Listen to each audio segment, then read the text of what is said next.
Yeah, man. So I'd say in terms of Dungeons and Dragons, I feel like it's Well, for people who don't know, even though Intention is and used to be, the whole thing was built on Dungeons and Dragons.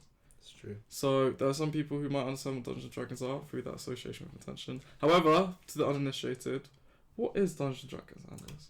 So Dungeons and Dragons is a role-playing fantasy game where you have the DM, the Dungeon Master, who creates a narrative of a story for chosen players to be adventurers in, and that basically it's like storytelling. It's like writing a book, but you're interacting with the author to create the book. That's good. With a lot of imagination, primarily imagination, and you use dices to help you with decision making. So it's a very social game. It's a very complex game, a very creative game, and it's good for people with like minds who enjoy sort of creating imaginary worlds in their heads, which I feel like we all have. So I feel like we should all be in touch with our childhoods. I think that's true. Yeah. So for people who know Dungeons and Dragons is, or even anything like that, straight up, if someone says, "Oh, what's Dungeons and Dragons?" I kind of heard of it. Blah, blah, blah, blah. You tell them that, they'll be like, "Okay, oh, that sounds cool. Oh, I might play." Blah blah blah.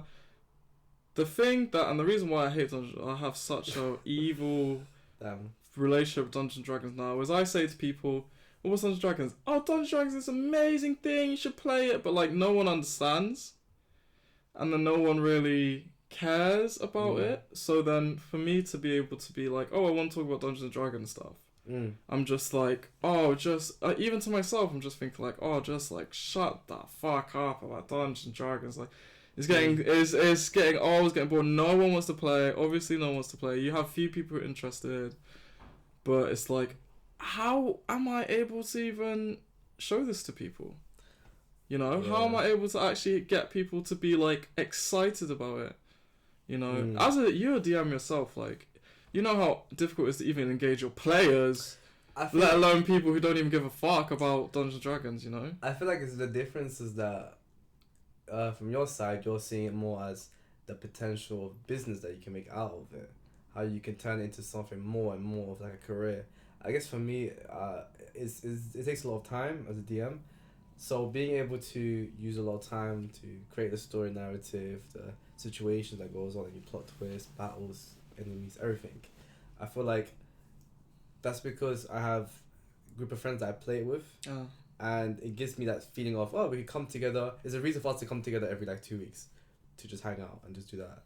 But obviously, if you see it from a career aspect, you're kind of thinking, oh, it's difficult. You have to DM so many different people, make money. It's kind of like it's like freelancing, and it becomes very difficult to turn into like stable income. So I feel like that's probably why, for your side, turning into more in this direction of more of like a community sort of thing rather than running sessions and make money off that, because that's itself takes 2 hours to run a session plus 2 hours to actually organize. That's 4 hours.